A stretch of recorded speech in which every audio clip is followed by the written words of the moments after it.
Hello and welcome to Read All About It, the podcast where people talk about their favourite and not so favourite books. Join me, Paul Cuddihy, as I take each guest on the literary journey of their life, from their most cherished childhood read and a book they'd recommend to anyone, to the book they couldn't be paid to read again, and much more in between. So listen, enjoy, subscribe and spread the word about the Read All About It podcast.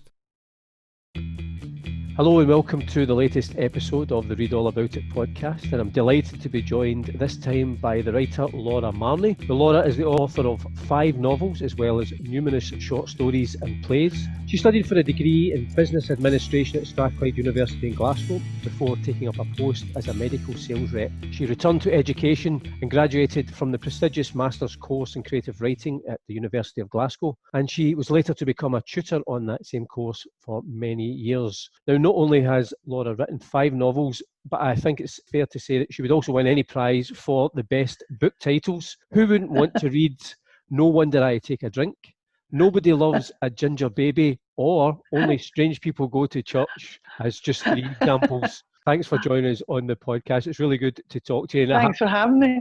I do, and I've always loved the titles of your books.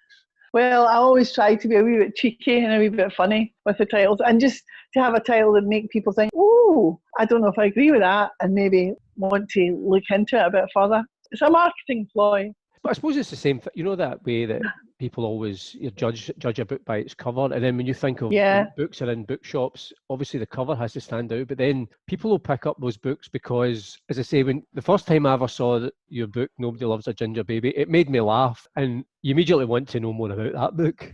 That kind of backfired on me a wee bit, that one, because lots of people, there was a bit of a kind of a ratings war going on Amazon. People were giving it 0, or I don't even think you can give it 0. They gave it 1 star. They said, I've never read this book and I never will read this book. Just the title alone has made me give it 1 star. So that was really dropping my ratings. I was getting like loads of 5 stars, 4 stars, and this was dropping my ratings really badly. So the newspaper got hold of this and phoned me up and said, well, what do you make of this? And I said, well, I literally don't think you can talk about a book and say how you would never read it and you would never recommend it if you haven't actually read it.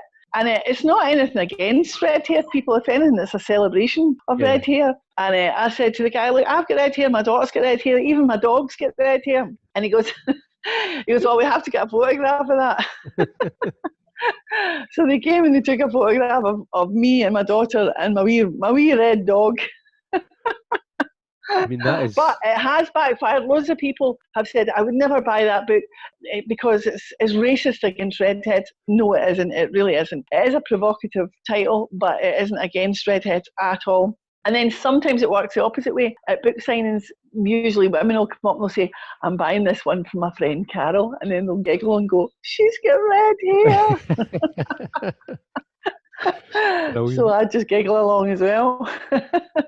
I mean, in terms of I just highlight obviously the titles, and they do stand out. At what point, when you come up with the idea for the book, at what point does the title crystallise? Is that quite early on, or is that something that just when you get to the stage where you know you're going to get it published, you think, right, I better come up with a good title here? Well, no, the first time around I had absolutely no idea what to call it, and it was quite a long, hard searching for the title. That is No Wonder I Take a Drink, and I like that title. I'm tough for that title. But then the second book, I was starting to do that. I was starting to come up with a title before I was coming up with a book. That's not a good way to go, I don't think. There needs to be mystery in my head for me to continue writing. And if I know absolutely, and especially if I know what the title is, it kind of takes the edge off it for me a wee bit. So I try my hardest not to do that. And the last book, which was called For Fauche's Sake, because it's named after the wee town Fauche, where the book is set, and it's just like FFS, and also the idea being it could sound like something else. But yeah, so that's my approach. Because that was the other 2 I was going to mention, that one, and also the other book, My Best Friend Has Issues. So, as I said, if there's any prizes, you would win them for best titles. Well, sadly there aren't. But I've actually tried my hardest to move away from that, because I don't want the book to be reduced to one strapline. I want for me to be able to explore it wherever the book was going to take me when I'm actually writing it, rather than being hemmed in by this title. Now, in terms of the podcast, my idea always is with guests is kind of to take you on your own, the literary journey of your life. And we always start, obviously, at the beginning, going back to childhood. And the first question I always ask people is the favourite book from childhood. And the book that you had given me was The Adventures of Tom Sawyer by Mark Twain.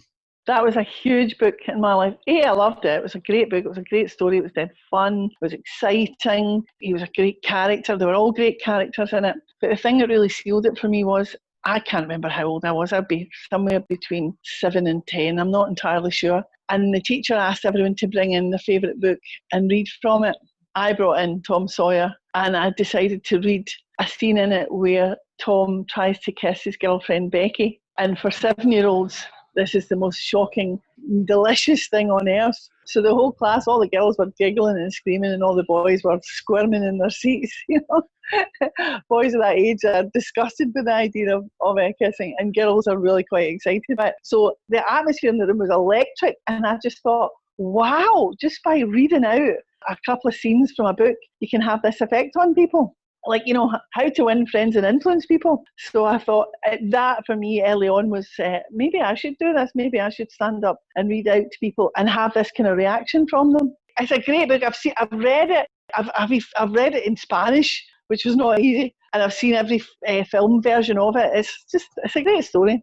Because I was going to ask you, quite often it's always a thing, I think, particularly when you're speaking to writers, you're always curious to find out when is that a kind of passion you're born with, or at what point is there something that crystallises for you? And, for you to be able to remember back and almost, even if at that stage you're not saying, I want to be a writer, but it's suddenly implanted in your head, the power and the magic of words and what they can do to other people. Absolutely. That was it. That's what made me think. I couldn't believe I got this reaction from these people. And I knew the scene itself would be a bit racy for the class, but I had no idea the power, as you say, and that's just the power of the words. And so that's really made me think about, if not actually writing, then certainly performing. Because I was going to say that sometimes, and again, sometimes I've read interviews with comedians, for example, and very often it's an example from their childhood where suddenly maybe they think they're the class clown, but suddenly they say something or do something and the class laughs and they go, well, wait a minute, I'm onto something here. Yeah. So you were toying with either being a stand-up or a writer.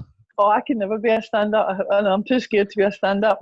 I mean, quite often when you go to like a kind of book reading, a live Literature Scotland event, you stand up, you tell a couple of stories, how the book came to be. And the more you do it, the more you know that people like this or will laugh at this particular thing. So by the end of it, it's a bit of a stand-up routine you've got. But I would be terrified to stand on a stage and do actual stand-up.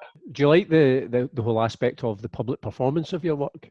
I do. I have to be honest and say I do. I enjoy that. There's a lot of things I don't like about the whole writing business, but that's not one of them. I do quite enjoy that. I do get quite a buzz out of that. Well, if people like it, it's hard to tell because they're always going to be polite. It's not like a stand-up comedian is met with silence if they're not good. Yeah. Whereas I'm expecting them to be silent when I'm reading my stuff out, So it is different. It is slightly different. Yeah, and it's unlikely that you're going to get heckled as well. No, I've never been heckled, I must admit. No. Not really, no. Well, the very first book launch I had, I very stupidly, because I used to teach aerobics as well, I very stupidly invited my aerobics classes, and they were all just a bunch of women who weren't used to going out of an evening. So they were all sitting in the audience. They'd never been to a book launch in their life. They didn't really know what it was all about. They were just shouting out things to me while I was on the stage. So I'm trying to be all literary and respectable, and they're all going, Laura, hello, hello. And they're all saying, give us a grapevine. That's like an aerobics move. That would have been a different kind of book launch. Yeah, I could have. I really should have done that. The first writer to bring that into my performance. In terms of Tom Sawyer, one of the things which I'm curious about, like sometimes whenever you're reading criticism of it now in terms of the language and, I think it was published back in 1876, so the kind of language and portrayal of certain groups in America, is that something that you just, it's obviously of its time, but I know sometimes there's people that would make moves to maybe edit it, but does that take something away because of the language and it takes it out of context then? I would have absolutely no problem with it being edited, but with any dodgy language being edited, because they wouldn't be editing any of the sentiment. There's no kind of racist sentiment in it that I can remember. But certainly the language would need to be updated. But I would have absolutely no problem with that, and I'm sure Mark Twain would have no problem with that either.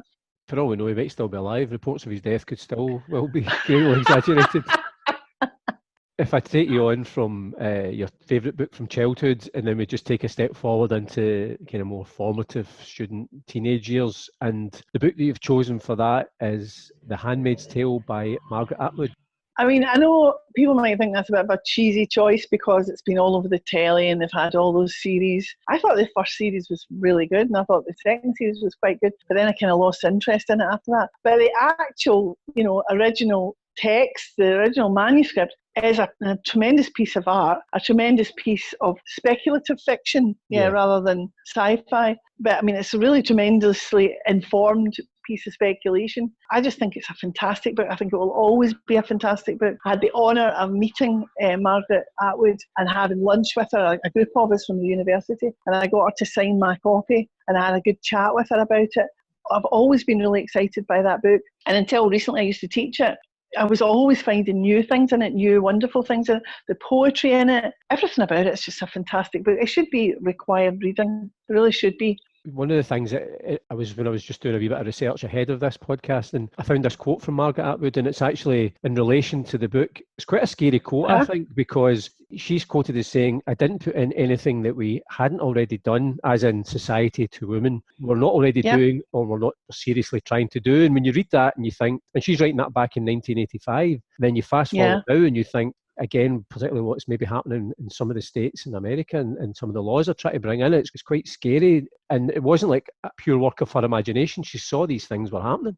Well, I mean, all the, how they sneak the women out, and I think she even uses the term the Underground Railroad. So it's all along the same lines as what happened with black escapees in the Underground Railroad. But yeah, I think apparently everything that's in the book has already happened in one shape or form, which is quite terrifying.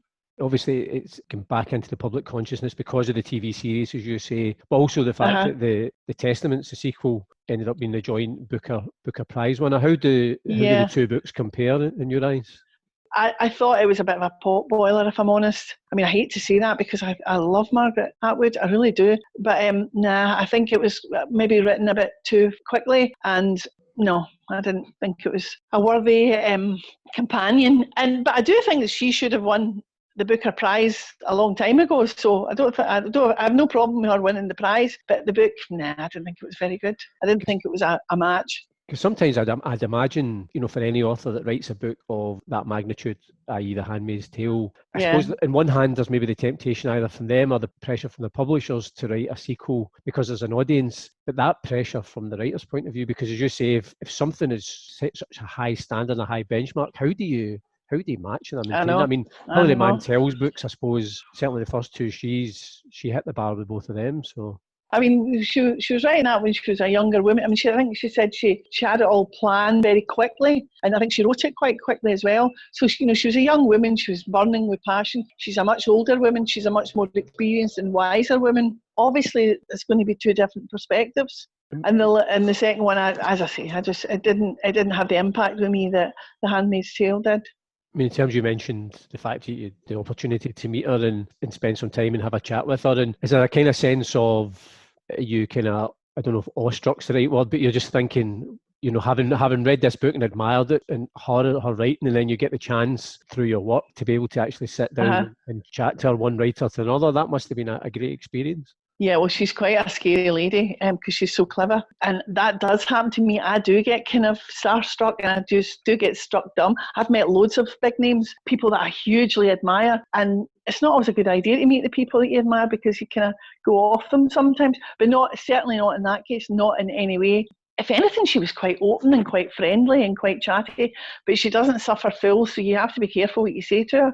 And is that book then, now that it's signed by her, that one of your treasured literary possessions? Oh yeah, that's the one that if the house was burning down, I'd run back in and get. Only that one, actually.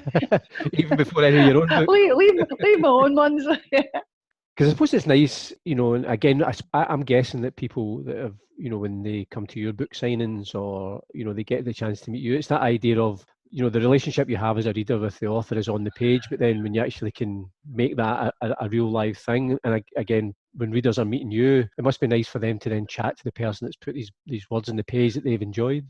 Yeah, but it's a lot for me to live up to because they think that everything that comes out of my mouth is going to be hilariously funny or very wise and witty or something. And no, that's a bit of a letdown for them.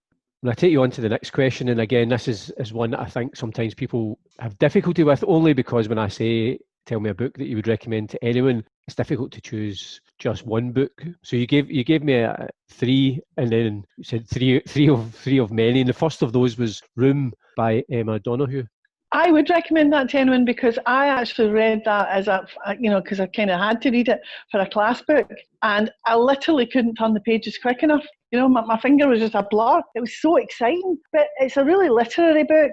It's a really good sort of experiment that really works. It's written in the voice of a 5-year-old child whose whole world is this little room. And his mother has been abducted and held prisoner there. And he has been the result of this man coming to her room every night and all the strategies that the mum has to employ to keep the wee boy stimulated, but also just to keep alive.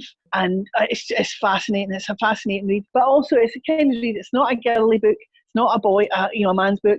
It's a book that anyone could read. And it's a book that's exciting and will definitely keep you engaged to the last page. Does that ever frustrate you, the fact that sometimes, I know it's sometimes publishing can be guilty of that, of trying to pigeonhole books? Because I always kind of feel you're either going to enjoy a book or you're not. And there's probably books that me, for example, as a man, would have enjoyed, but they're not marketed to me and vice versa. Yeah, and which I always think is quite absolutely. narrow-minded. Yeah, absolutely. And then there's all sorts of tricks that the publishers got up to as well. Do you remember there was a book called, I think it was The Long Narrow Road to the North or something like that? Really, it was a really harrowing book. It was about these people on the death railway and all these Australian guys and how it was just really, really harrowing, really, really horrible. But there was a kind of fleeting love story in it, very fleeting. But it was dressed up. See if you looked at the cover, it was a picture of a woman and a picture of a rose or something like that. You would think, oh, well, this is a romance.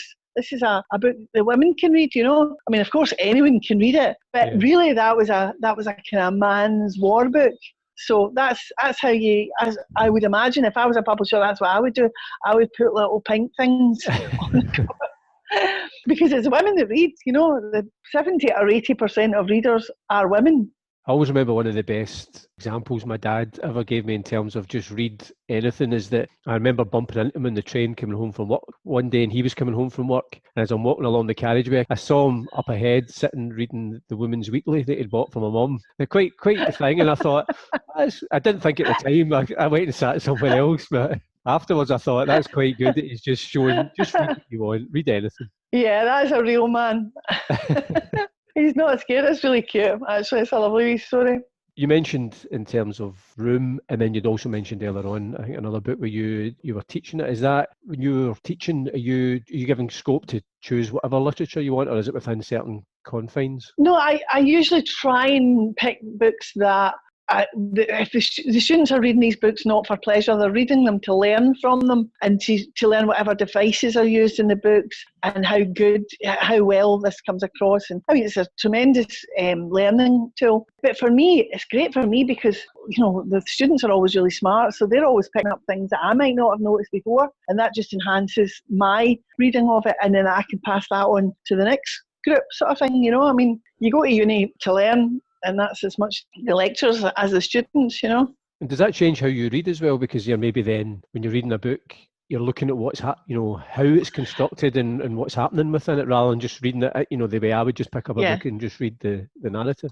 It does. It doesn't. I was going to say spoils it. No, it doesn't spoil it, but it does have an impact on it. Yeah, it's like a musician. A musician doesn't just hear a song and la la la sings along with it. They're probably analysing, what's going on with the drums or what's going on with the bass and all of that, and how everything meshes together. And that's kind of the way you do kind of start analysing, especially working in creative writing. You're always looking for things that you can use to illustrate points, whether it be good point of view, whether it be a voice or dialect or anything, something that some writers do really well. I'd mentioned there that you had said there was another couple of books that you'd mentioned to a recommendation. The other one, one of the other ones was Cloud Atlas by David Mitchell. Yeah, I love that book. I mean, I've never taught that book. I just devour anything that David Mitchell produces. I've really liked his work. But Cloud Atlas was quite a big, long book, and it was quite kind of hard book to stick with, but I really liked the device that he used. This kind of like, he would start a story and he'd leave you on a kind of high point, a kind of cliff edge, and then he'd start another story, and then he'd start another story. So he started about, and they were all related to each other one way or another. So he built this kind of like half of a pyramid, and then he got to the top, and then he told the whole story, and then he went back down the other side by telling the ends of the stories that he'd begun, if you know what I mean. So it was a really interesting device. The verve and the energy in the writing was tremendous, all the different characters, but there was a really cracking story in it that I remember, and I think this may have been the central story, the one that kind of bridged between the two halves of each story, and it was about young women who worked in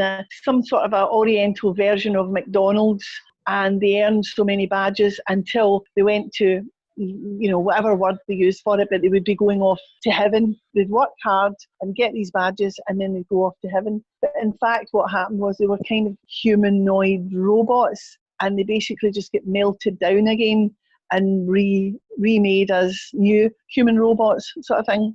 And it kind of made me think, well, that's what happens to us. That's what happens to everybody. But they had this whole idea of, when you get these so many stars, then you go off to this wonderful place. And this is the story we're told with religion. You know, you work your arse off all your life, and then you go to heaven. And instead of which, all your component parts of your body just get recycled somewhere in the world. Parts that are your body will become, I don't know, a bird or a fish or something. But it'll keep being recycled time and time again. So that's why I really loved that story, for that reason. The third of the recommendations that you gave me was a Beryl Bainbridge novel. That's Every Man for Himself. Now that is a really good book for so many different reasons, but one of the reasons that I used to use that, was because it's set on the Titanic. There's nobody in the world that doesn't know what happened in the Titanic. We all know what happens at the end. How do you write a book where everybody already knows the ending? How do you build tension? How do you build suspense? You know, how do you keep the reader engaged? And that is a fantastic example of that, because of all the kind of, it's set in these kind of posh, very upper class, focuses mostly on the posh upper class customers, what do you call them, passengers. You get all embroiled in that, and you kind of forget that the ship's about to sink, but there's loads of clues and loads of things happening. I thought it was a fantastic book, but also it's a kind of examination of class as well. It's not just an entertaining story, it's a lot more than that. It's a great book. It's funny, I noticed that it came out, I think, a year before the film. So, I'm presuming for Beryl Bainbridge, it's actually perfect timing, because the book would have come out and they get the initial response, and then obviously the film comes out and Titanic's in everybody's consciousness, and then there's this novel that's just sitting there. She won a watch with that one. Well, I think she worked pretty hard all her life, and she never really got the recognition she deserved. So good. I hope she did sell loads and loads of books after that film came out. And obviously her book had the added bonus of not having Celine Dion singing any soundtrack to it. And I think there was a wee CD in the back with it on it.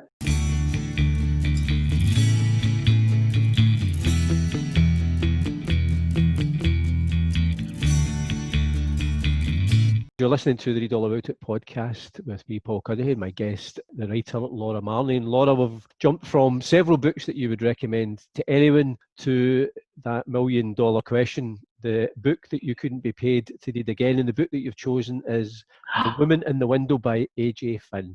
Now, let me explain, because I feel bad saying I wouldn't be paid to read it again, because that is actually literally the case here, because this was a book I use it as a kind of learning tool, because it has every kind of device, every cliche in the book.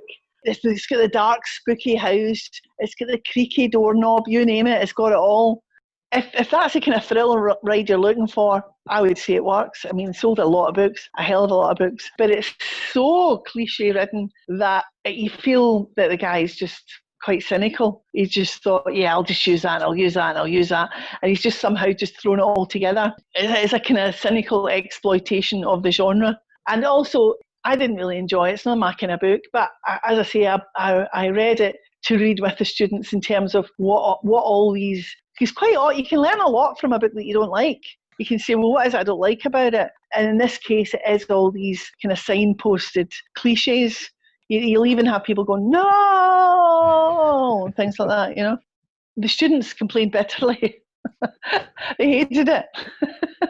And I thought, now, shall I scrap that from the reading list or not? Because when you get that strong a reaction, that's quite good, because you need a bit of a bun fight to get everybody excited, you know. But as I say, I've since left my job at the uni. Woohoo! I will not be paid to read that book. No, I have to say, AJ Finn's the pen name of a guy called Dan Mallory. And when I was just having a wee look about the book, and what was interesting, and again, I'm not sure, you know, sometimes, well, books often get a wee blurb either on the front or the back just to try and catch readers' attention. So I picked out 3 here that were on The Woman in the Window. The first is, the quote is, "One of those rare books that really is unputdownable," and that was Stephen King said that. Right. The second one was "Twisted to the Power of Max." That was Val McDermid. And then Jenny Colgan said, "Dense, brilliant, and unforgettable."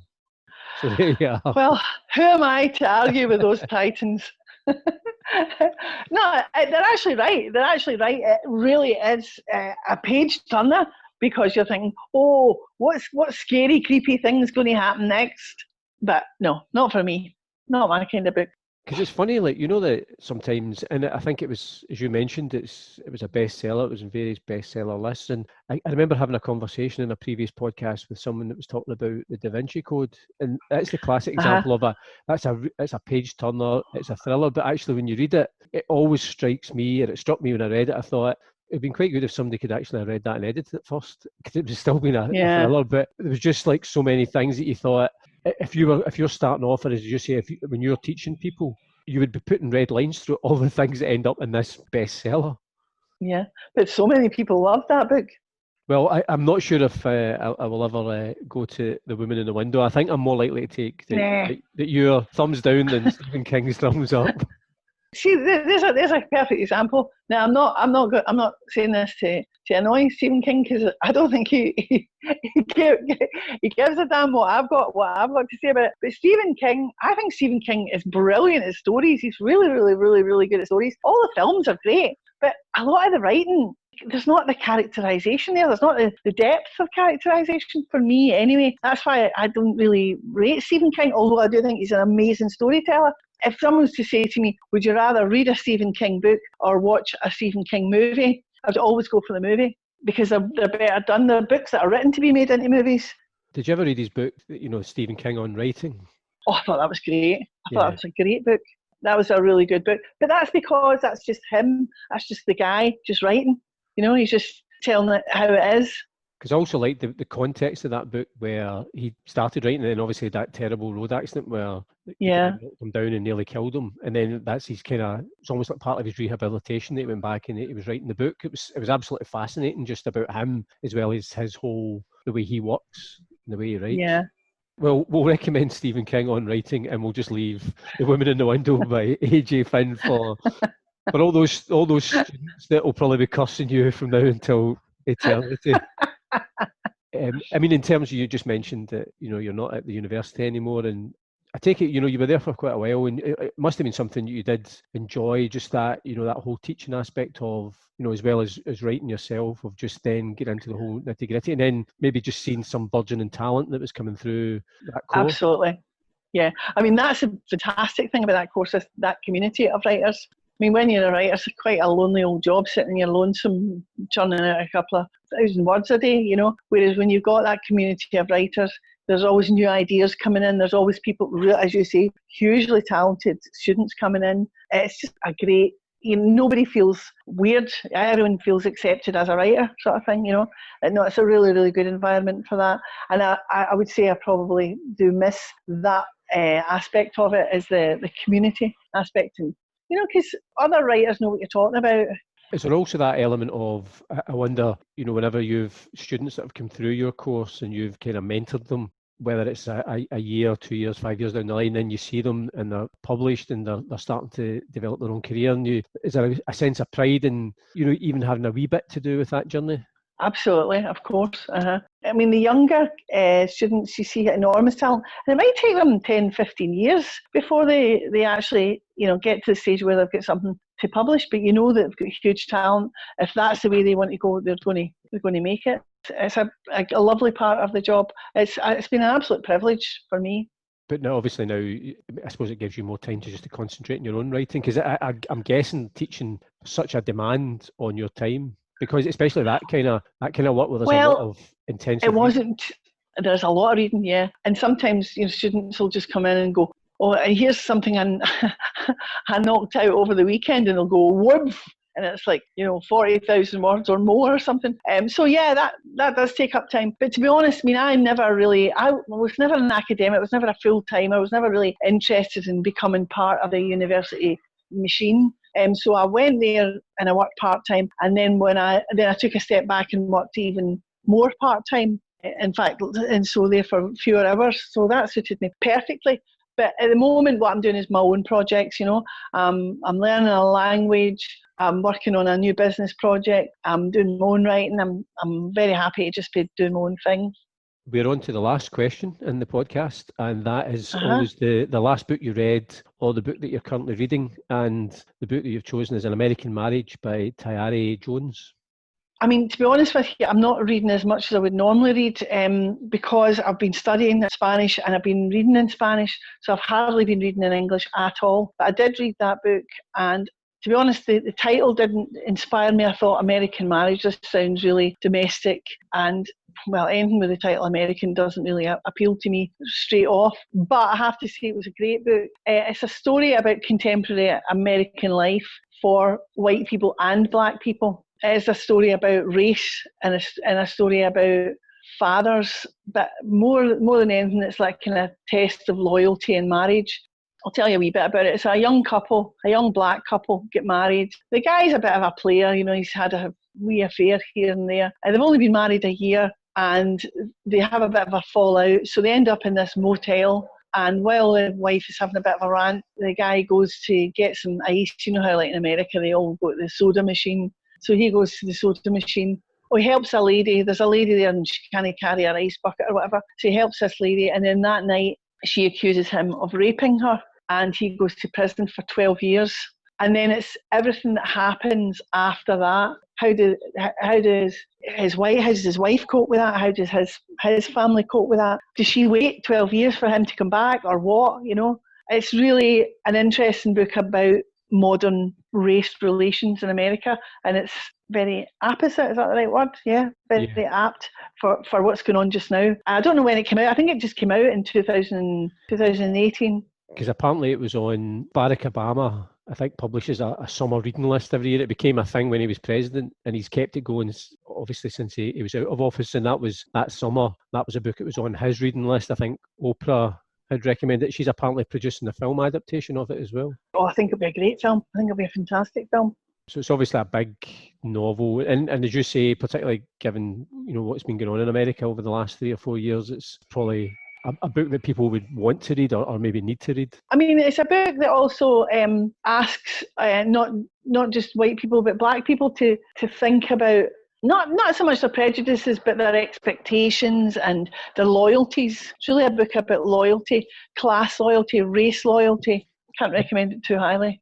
I'd asked you when I was saying to you earlier on about when you were teaching and how that impacted on the way you read books. Are you now finding that kind of transition back to just, as you say, maybe you're not enjoying reading a lot them? in English? Yeah, basically, yeah. I was trying to think of some fancy formal words for the question, but yeah, are you enjoying books again? Yeah, I really, really loved that. And I read a spate. I went through a wee, because I'm a reader. I used to go through a tremendous amount of books. But at the moment, as I say, because I've got other things going on, I'm studying and whatnot, I've not really had that delicious time to sit down and read. My husband said to me the other day, he said, let's just have a reading day. And we both, yes, fantastic. Sitting about, drinking cups of tea, reading your book, having a wee snooze whenever you want, wake up, read your book some more. Who does that nowadays? Who has the luxury to do that? Yeah, that sounds perfect. It was a really nice day. Do you know, it's funny, I don't know whether, obviously with the lockdown here, that people maybe have had a wee bit more time to be able to, because particularly when we weren't really allowed out, apart from that 1 hour of exercise, that maybe it's given people that time where they didn't have before to actually maybe sit and read books that otherwise would just be piling up and piling up. Yeah, well, hopefully. I mean, if you're stuck in the house, you might as well. If you can't go there in your body, you might as well go there in your mind to wherever you want to go. When I wrote My Best Friend Has Issues, it was because I was missing Barcelona. I had lived in Barcelona. My husband wasn't keen to go back. He was like, no, we've been there enough, we're not going back. And I was really missing it and really, really wanting to go back. And I thought, well, what I'll do is I'll just write a book about Barcelona. And that way I'll be in Barcelona every day in my head. It was great. Right, that's a great idea. That's what I do.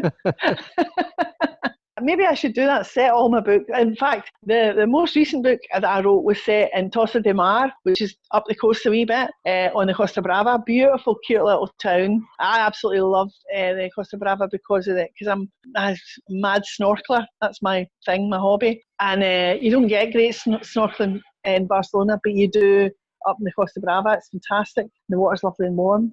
Because the other thing, I was saying to you about then going back to enjoying reading again, getting this time back. Is it then you mentioned there's a whole variety of things that you're involved in, but just even getting more time just to do your own writing, is that again a benefit of maybe not having to teach?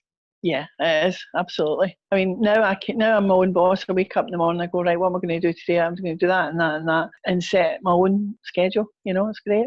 The libraries aren't open, but I normally like to write in the library just because of the kind of more studious atmosphere there. But the libraries aren't open just because still of the COVID. And to be honest, I'm not sure I would be going back because it's just safer to work at home. Well, we'll certainly, hopefully, look forward to seeing what the next book brings, where it's set, and what it's going to be called as well. So.